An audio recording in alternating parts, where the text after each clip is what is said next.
you will answer now. You are the same God. You are the same God. You are providing. You are providing. You are the same God. You are the same God. You move in power, then God move in power now. You are the same God. You are the same God. You are my healer then.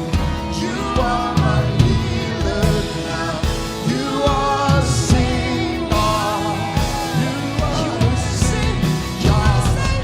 You are the Savior then. You are my Savior now. You are the same God. You are the same God. Oh God, my God, I need you. Oh God, my God, I need you now. Oh, I need you now. Oh, rock, ages. I'm standing on your faithfulness. On your faithfulness. Let's sing it again. Oh God, my God, I need you. Oh God, my God, I need you now. How I need you. Oh, how we need you, Lord. Oh, rock, ages. I'm standing on your faithfulness. On your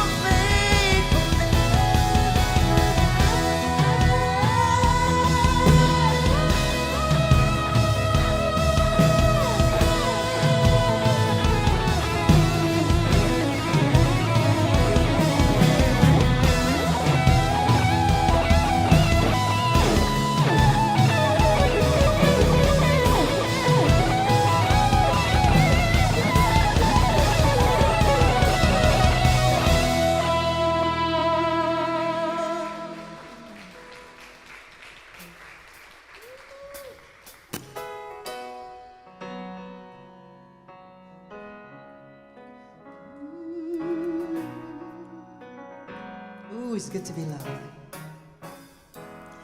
I remember how you found me, the prayer that I prayed, how you saved me, how you changed me. Amazing grace. I'm no longer an orphan, a captive, a fool. It's good to be loved by you. How sweet it is to walk with you, Jesus. It is. It's better than life. One thing is certain, I know one thing is true. It's good to be loved by you. You were there at my lowest when I'm needing a friend. You hear me and help me again and again. You are nothing but faithful. I got a lifetime proof. It's good to be loved by you. Let's sing it together. How sweet it is to walk with you, Jesus. It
Good morning, everybody. Welcome to Hope Community Church, Santa Barbara. My name is Gabe Hollis. I'm on staff here at Hope, and this here is my good friend. My name is Jordan Branch. It's great to see everyone here. Hey, if you are in 5th to 8th grade, this is your opportunity to go with our junior high leader, Melanie, right there at the back of the room. She has some amazing things planned for you. That's right. And if you are here for the first time, special welcome to you. So glad that you decided to join us. We have a gift for you as our way of saying thanks for being here, and you can pick that up at the information table on the patio on your way out today. And also, just want to say welcome to all y'all joining online. Love it if you'd like, comment, subscribe, share, leave your favorite emoji, whatever it might be. We'd love to know that you're here with us. If you're here in person, we also hope that you like the service, but just by enjoying it. You probably got a program on the way in the door, and if you open that up, you'll see a connection card. We would love if you could take just a couple moments to fill that out, whether you're here for the first time or you've been coming here for years. Yeah, you can leave a comment, a question, sign up for some cool events that we have, and we'd love to connect with you through that card. Yeah, and you can leave a prayer request, and we pray for all those requests every single week. We send it out to a group of folks at Hope who are committed to lifting you up in prayer, which is awesome.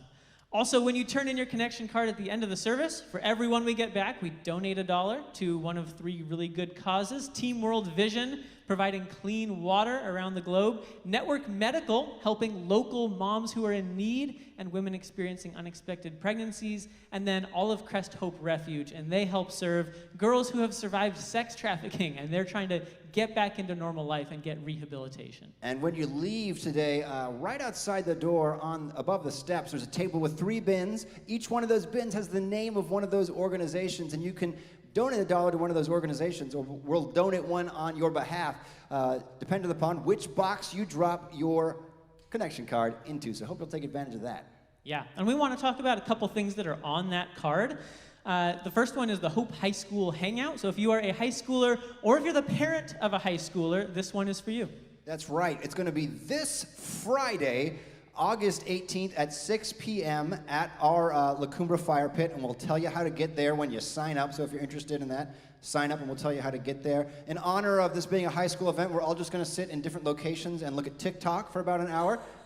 No, that's not true. We actually have some cool stuff, interactive kind of stuff going on. Yeah, I mean, we're going to be cooking dinner there on location and serving it, so a great meal. After that, we'll make some s'mores for sure. We're probably going to have some fun games just to get to know each other, connect a little bit. So it's going to be a blast, honestly. It definitely is. So if you're interested in being a part of that, make sure to sign up on your connection card. Yes. Another thing that you'll see on the connection card is the opportunity to volunteer at Hope. That's a big part of being the body of Christ, is serving each other. And we have a lot of amazing volunteers here, and they would probably tell you that they've been blessed through their service. So we want to tell you about one particular team this month. If you haven't guessed what it is, based on the giant picture behind me, the featured ministry volunteer team this month that we want to bring to your attention is the hospitality team, which is low-key a lot of everyone's favorite team because they're the one who put caffeine and sugar into your bloodstream and make delicious treats. So if you have a knack for making things taste good and you like serving other people and making other people smile, hey, you might consider letting us know on your connection card that you have some interest in being part of that team. Absolutely, absolutely. And you may notice that Pastor Jim is not here with us. He is actually recovering right now from a 12-mile hike that he did on Friday with Atlas Free, and that's another group that also helps fight sex trafficking. And so if you had wanted to support him in that, there's a QR code on screen that you can use if that's something you want to do, or if you want to write a check, just make it out to Hope Community Church and put Jim's hike. Just know that our pastor's doing some amazing things and making a real difference in the world.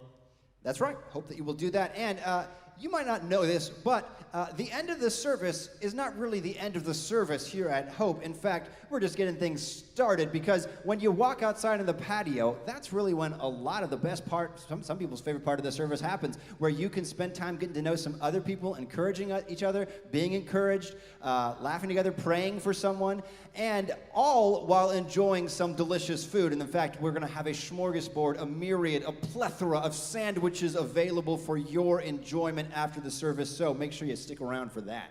Yes, and right now we have Craig Morris back with us this week. He's going to wrap up our series Update, so please give him a very warm welcome.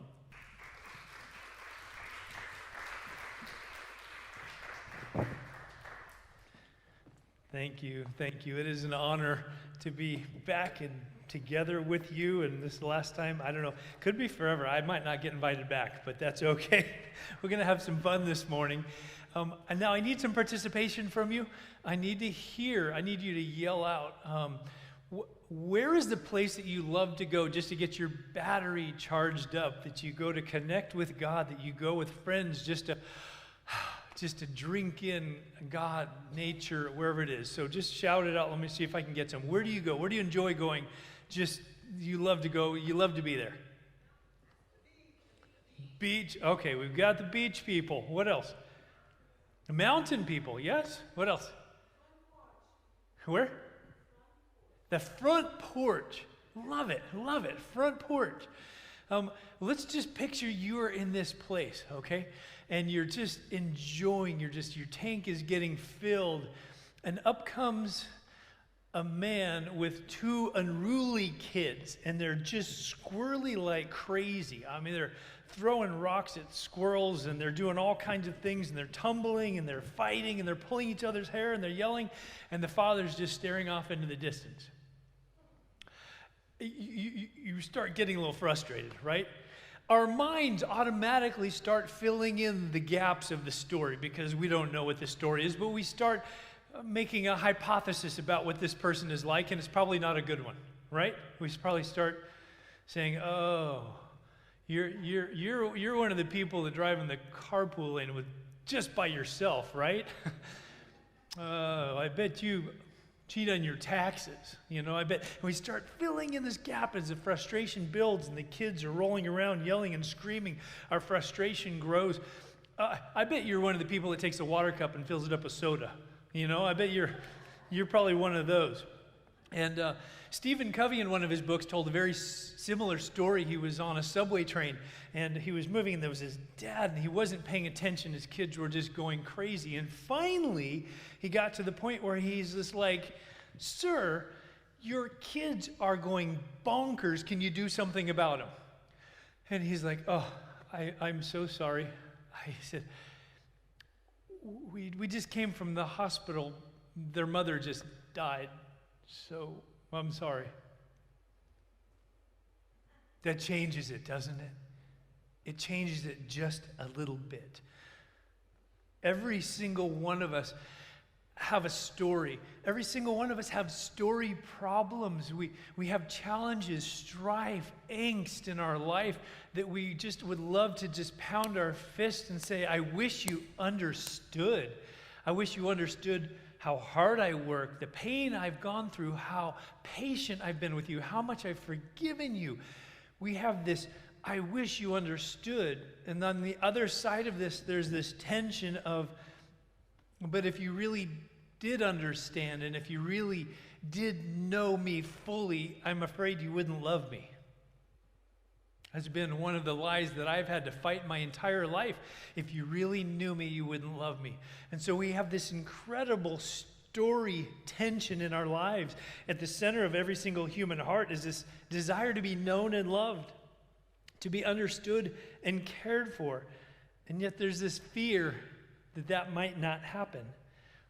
This morning we're going to talk about an update to our relational operating system. In particular, I refer to this as our mini mission. You see, many of us have kind of a calling, a vision, something God's given us, a purpose that we are moving towards. That's the mission. The mini mission is the thread of relationships that run through every single thing we do. The conversations we have, the way we see people, the way we interact with them. This is our mini mission, and most of us are in need of an update to our mini mission.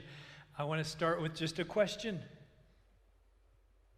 What if we are just there for others? What if we are just there for others?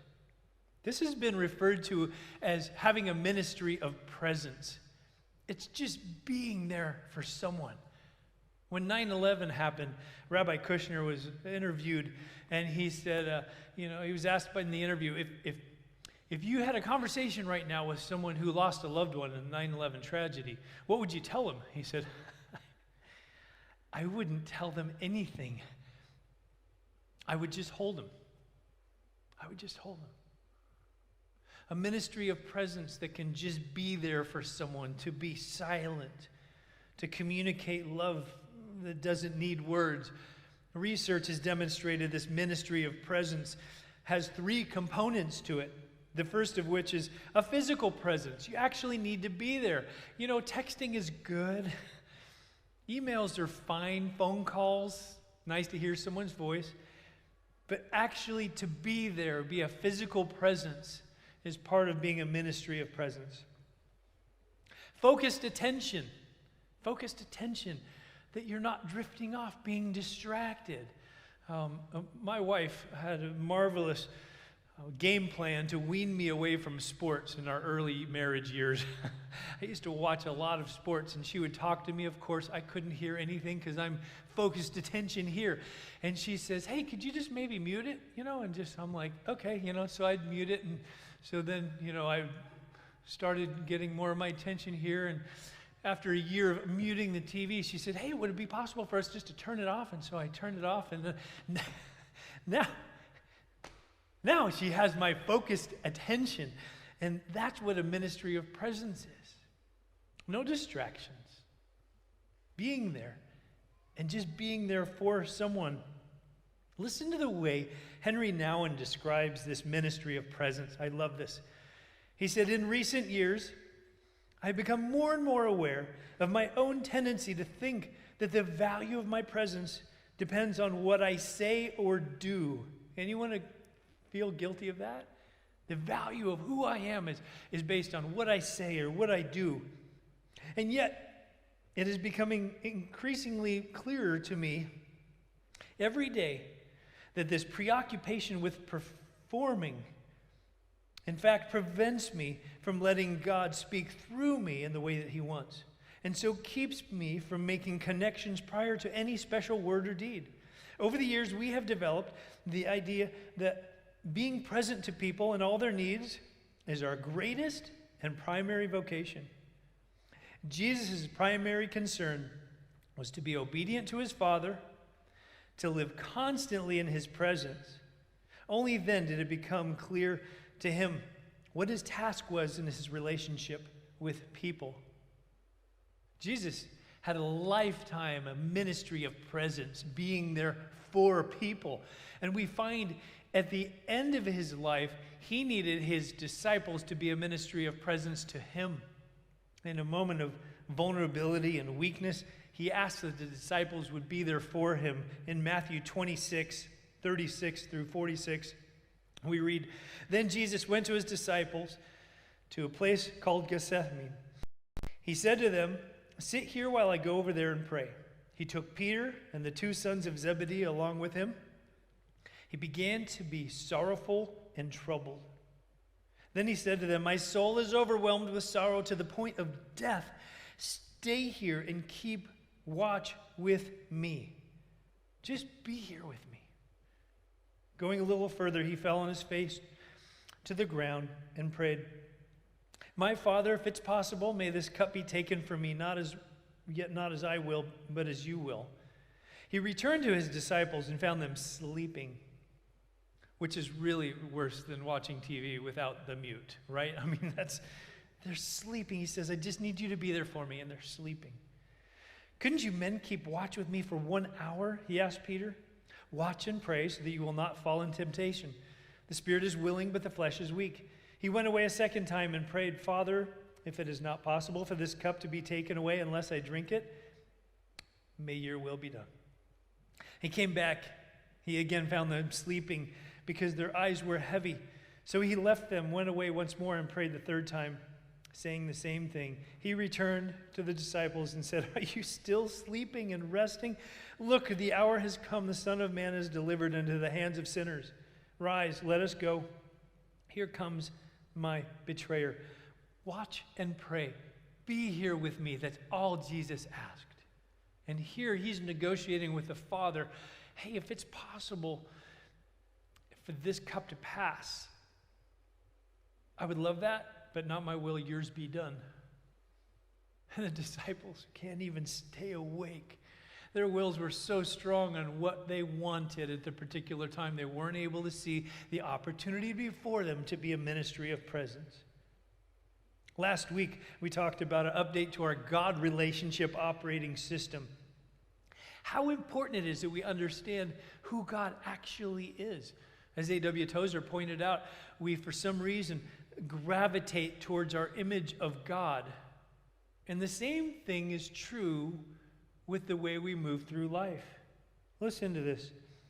The presence we are bringing into our relationships are a reflection of our understanding of and connection with the Father. The presence we are bringing into our relationships are a reflection of our understanding of and connection with the Father. I could spend a little time with you and tell you what your God is like. I could paint a picture. For some, your God is beautiful and kind and loving and investing in other people. And others, he's short-sighted, demanding, particular, punitive. The presence we bring is a reflection of our understanding and connection with God. And that's why we talked about that last week. It's so important we truly understand who God is, because that is the presence we will bring into a relationship. Psalm 16:11 says, "In your presence is fullness of joy." In your presence is fullness of joy. There's a fullness of joy available in the presence of God. And if we spend time in the presence of God, guess what? We experience joy. And that joy then gets mediated through us to the people around us. I was trained by a very special woman years ago. She's part of the prayer ministry. And she said something I'll never forget. She said, people are going to come and ask for prayer for all kinds of things. Cancer, adultery, Pastor Jim's adventure to raise money for sex trafficking. All of these things are going to come at you. And there's going to be a temptation for you to be swept up into their spiritual and emotional state. You need to be careful, because you need to bring them into your spiritual, emotional God state. Bring them into God's presence so they can experience the fullness of joy. So we need to be there for others. But there's more to updating our mini mission. The next question I want to ask is, what if we were curious about their story? We talked last week about the importance of a question. It's so important for us to ask questions of people. What if we were curious about their story? If Stephen Covey had just asked the man on the train, "Hey, how are you? What's going on in your life?" he could have saved himself some humiliation. He could have been used to be a blessing. Every person around us have a story. Every single one of us in here, we have a story. And not only do we have a story, but we have a story behind the story. And if you've ever wondered how to explore the story of others with your head and your heart, I'm going to give you something right now. I hope you listen, pay attention, because this is super important. I charge $250 for people one-on-one to share with them some of this information, relationship connection, help.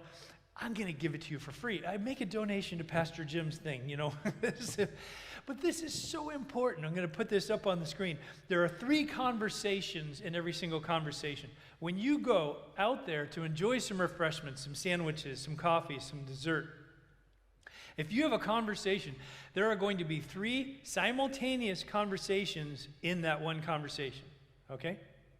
This is what the Harvard Negotiation Project research years ago came up with. They examined communication, conversations, and they said, oh, wow, there's not one conversation. There's 3 little smaller conversations going on inside there. The first is the information, just information. Can you just say this with me just so you can try to remember it? Information. Let's try it again, because I think I was the only one. 1, 2, 3.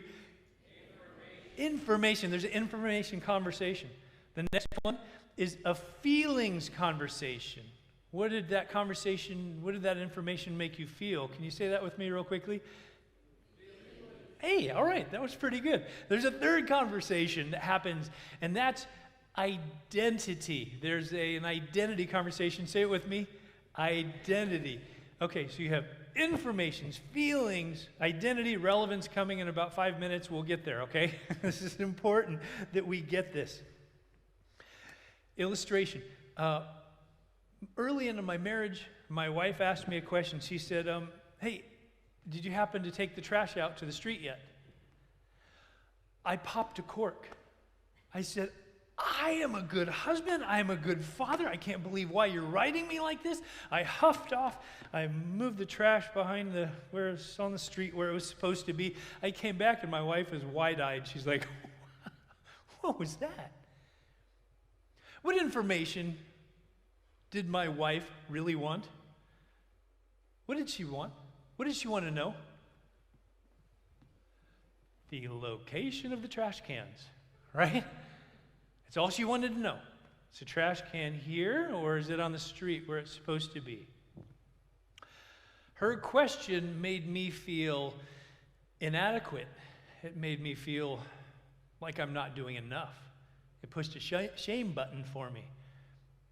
It made me feel like I'm not a good husband, I'm not a good father, which is why I blurted these things out. And anytime we see an oversized response to something in a conversation, there's a good chance that they're having a feeling or an identity conversation. Boom, they get triggered. Watch how these three conversations interplay in getting to know the story of a woman in Matthew chapter 5. This woman has an incredible encounter with Jesus. She has been bleeding for 12 years. Mark 5, 24 to 34. A large crowd followed and pressed in around Jesus. And a woman was there who had been subject to bleeding for 12 years. She had suffered a great deal under the care of many doctors and spent all she had. And instead of getting better, she got worse. Let's pause there. What's the information? Think through this. What's the information? Okay. She's been bleeding 12 years. Boy, that's the thing. She's exhausted all of her resources. She spent all of her money. Fact, just information. Fact, information. She's gotten worse, not better. How do you think she's feeling? If you were to try to throw out, let's make this an all play, right? If we're going to try to throw out some of the feelings she might be feeling, what might she feel? Shout it loud. Angry, hopeless, desperate. Thank you. Shout it loud, or buy better seat tickets next time so you can sit down here. So, what is she feeling? Depressed. Okay, afraid. Yes. Okay. So now we've paused and we are curious about this woman's story. We've got some information, but now we're starting to go. You know what? There's probably some significant feelings behind that information.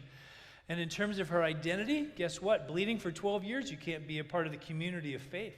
She was outside of the community of faith. She couldn't go to synagogue.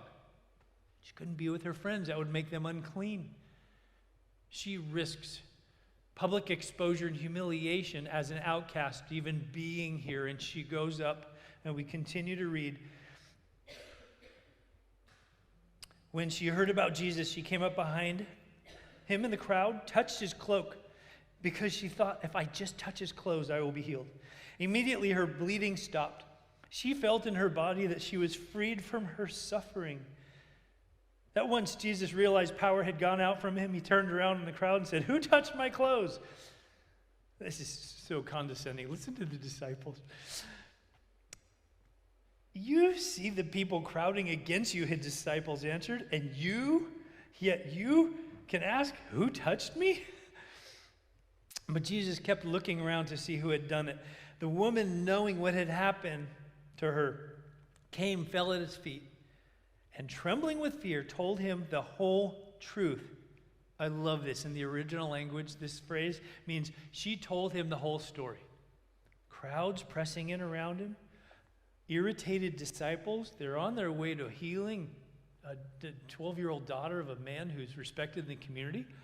And he stops and listens to the whole story from this woman. What did this communicate to this woman? What did this communicate? What did Jesus stopping and listening to her whole story communicate to her?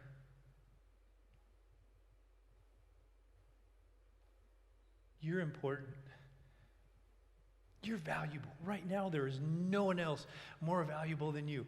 I'm here. Tell me. Your story is important. The story that got you here is important. You are important. I care for you. I care for your story.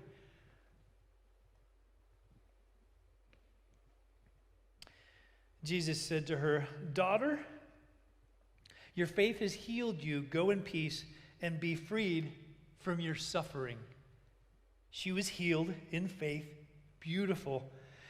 And take a quick look at the 3 conversations that Jesus flipped around for this woman, right? He changed this woman's answer to her 3 questions. What's your information? Well, I'm still sick. I have no money. I'm worse than I was before. And Jesus says, no, you are well. You are healed. He changed her feelings. He said, go in peace. Go in peace. The word here used, research demonstrates that it's the Hebrew equivalent to shalom. Go in peace. Shalom, this entire body, life, circumstance, shalom. Go in shalom. Peace. Her feelings of anxiety, hopelessness, frustration, anger, depression has been changed with this encounter with Jesus to shalom. Her identity was changed. Did you notice how he referenced her? Daughter. Daughter. You're no longer outside the covenant community. You are inside the covenant community. Not only inside the covenant community, you're a daughter of the Father. And because you're connected to Him, you're connected to me. He gave her a new identity on the spot. I think this is beautiful. And I know that sometimes we get busy. We don't always have the time to be there for people, to care for their story or ask them questions to hear the story behind the story. A couple of weeks ago, I had a friend who was sharing with me that his son had, and I known about this, he had a horrible motorcycle accident on the freeway, and he went to the hospital. And he was in the hospital, I think, for 8 or 9 weeks. Probably should have died. And miraculously, he lived. He still has some physical challenges. But he was telling me, he said, I think I may have over $1 million worth of hospital debt that I need to figure out how to pay off. And my mind goes to, oh, well, you know what? Boy, I thought it was going to be higher. $1 million's not too bad for that long. And, you know, hospitals do a really good job of negotiating debt down if you don't have the money to pay. And I'm so glad none of those things came out of my mouth because I didn't stop to go through the feelings conversation. Oh, if that were me and that was my daughter in the hospital almost dying, how would I have felt? If that were me facing over $1 million worth of debt, that's huge. That's burdensome. And I would have an identity conversation and say, I don't think I can do that. That's a hole too big for me to dig out of. We don't pause enough to bring the people around us a single word: empathy. Empathy. The ministry of presence, I said earlier, has 3 things. I shared with you 2. One of them is a physical presence. We have to be there. We have to have focused attention. But there's a third portion. There has to be shared suffering. There has to be empathy. You have to be able to understand and connect with what that person is going through, has gone through. And if you can't connect with exactly what they've gone through, then you have to try to build a bridge to something in your life where you're like, oh, man, I don't have that exact circumstance, but if you're feeling terrified, is the word that you used, and all I have to do is come over here and say, when have I felt terrified in my life? And I'm like, whew, okay, I've got a couple examples. I am so sorry that you feel terrified. That sucks. That's not good. Let's take a look at one last passage. Hebrews chapter 4. As we get to Jesus, we read Hebrews 4:14. Therefore, since we have a great high priest who is ascended into heaven, Jesus, the Son of God, let us hold firmly to the faith we profess. For we do not have a high priest who is unable to empathize with our weakness, but we have one who has been tempted in every way just as we are, yet did not sin. Let us then approach God's throne of grace with confidence, so that we may receive mercy and find grace to help us in our time of need. Our third and last question, what if Jesus' care for our story brings what our souls really need? What if Jesus' care for our story brings us what our soul really needs? What if it's just Jesus' empathy that can bring some healing? All of these words that we shouted out earlier, those are powerful words. Every single one of those words that we shout out, depression, isolation, invisible. I heard someone describe to me the other day, they feel invisible. Betrayed.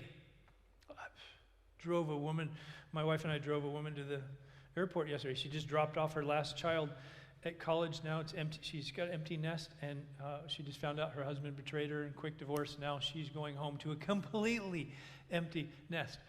How does she feel? Whew. Hebrews 4 tells us, Jesus says, I get that. I understand that. I've been through in everything that you have been through. I can feel it. This isn't just sympathy. Oh, you poor thing. This is empathy. This is, I've experienced that too. I'm sorry. Tim Keller was a pastor that said, geez, we see in the garden, the passage we used earlier, Jesus even understood what it was like to have prayers not get answered. Jesus is praying in the garden, if it's possible. We've had prayers that have been unanswered. Guess what? Jesus understands that. He can get that. As much as we would love for someone flesh and blood to say, I understand, I'm sorry, that's horrible. Sometimes we just have to go to Jesus, because it's this empathy. It's this empathy that can change everything. I want to share with you just quickly my definition. My definition of empathy is understanding someone so well that their story makes sense. Understanding, you get to know not just their information. We can get to know people's information, but the feelings they've experienced and the identity that was formed because of those things. So important for us to know that. Jesus, as a high priest, had a very specific and important role. Now, I know Pastor Jim has taught you guys well. What is and this is not a rhetorical question, I need to have some feedback. What was the most important thing the high priest did in the course of the year? What's the most important thing the high priest did? Now, go. He what? The atonement, thank you. That's all we needed. Just a little, this is the Day of Atonement. He would go in and he would put on the ephod, which is so cool, but another sermon. And he would go in behind the Holy of Holies, and he would offer a sacrifice for the covering of Israel's sins for just 1 year. It was believed that, if he was somehow had sin in his life, that he would die automatically, boom. So they used to tie a rope around his ankle and put a bell on his robe, and if he'd fall down, ding, ding, ding, ding, history has said that they didn't really ever have to pull anyone out, to their knowledge. That is the role the high priest had. Author of Hebrews says Jesus is our great high priest who can empathize with us. He understands. He understands our weakness. He understands our temptation. He knows your brokenness. And sometimes it's just that empathy that can bring healing to us. I'm going to have the band come on stage as I land this plane. Speaking of planes, I want to see, just show of hands, who's the aisle? Who has to sit on the aisle? Just let me see. Come on, raise your hands up high. Let's see. Okay. Who has to sit by the window? Let me see your hands. You see when there's okay. Now, who has to sit in the middle seat? I want to see who. Okay, good. I'd like to talk to you after church service. Excellent.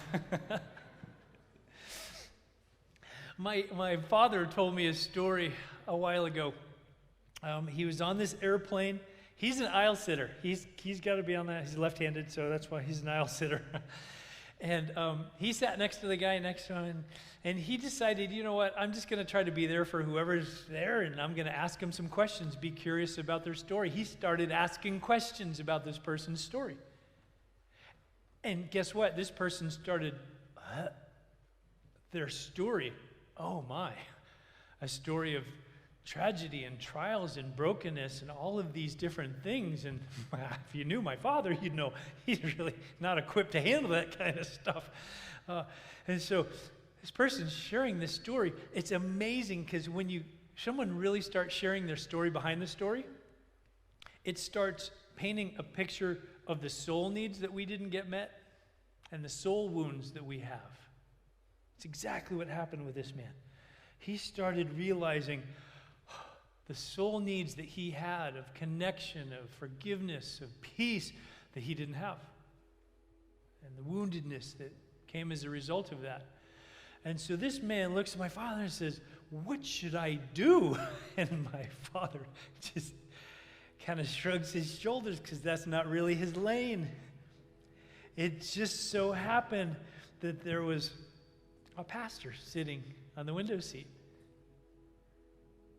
He wasn't able to do as good of a job as my father did at getting this guy talking and being curious and getting him to open up what his soul needs were and his soul wounds. But he was able to say, "Let me tell you about Jesus. He is a great high priest who understands everything you have gone through." And friends, we need to realize that Jesus does all the heavy lifting. He lives an authentic life. He was tempted in every way but didn't sin. He lavishes empathy on us, not guessing what we've gone through, but having gone through it himself.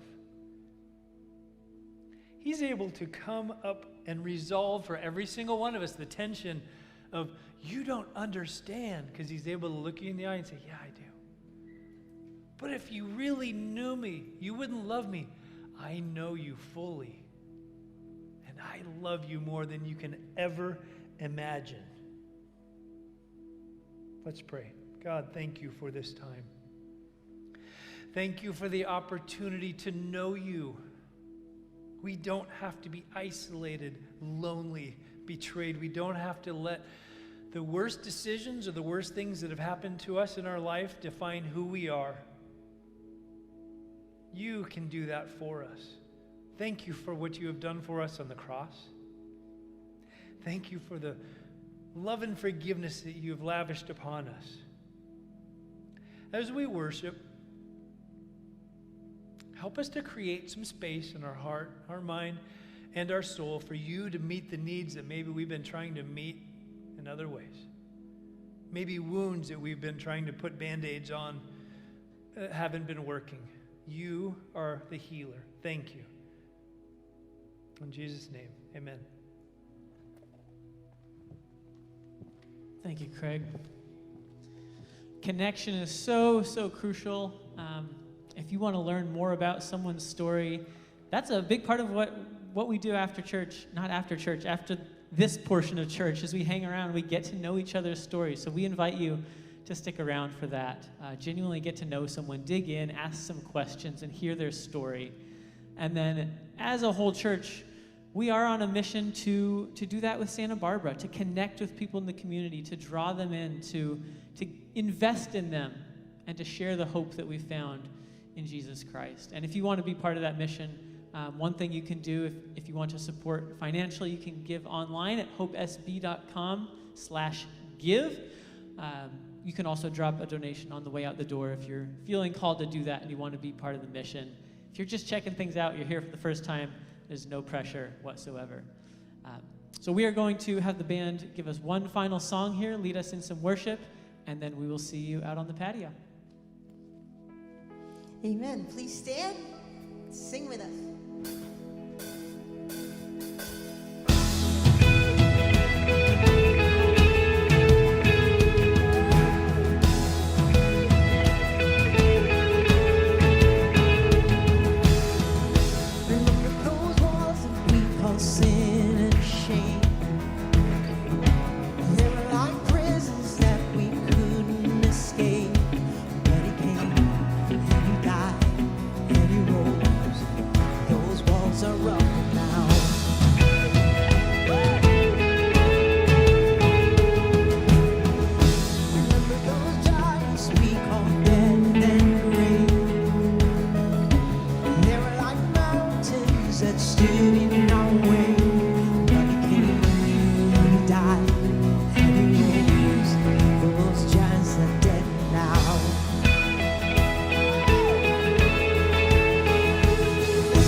He did.